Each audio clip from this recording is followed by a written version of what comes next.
Hi dear viewers, my name is Nick and today we will talk about Polybuzz AI. I will show you how to create an account on this website. Let's get started. First of all, type Polybuzz AI in the search box and here you'll see this website. Let's click on it. Now at the top right you can see the login button. Let's click on it. And there are three ways how you can create your own account. You can continue with your Apple account, with your Google account, or just type your email address in this field.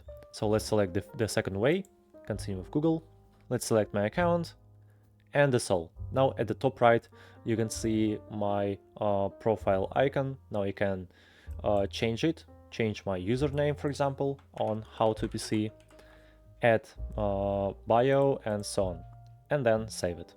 Well, this is how you can create your Polybuzz AI account. I think this video was helpful. Please subscribe to my channel and like this video. Thank you for watching. Bye bye.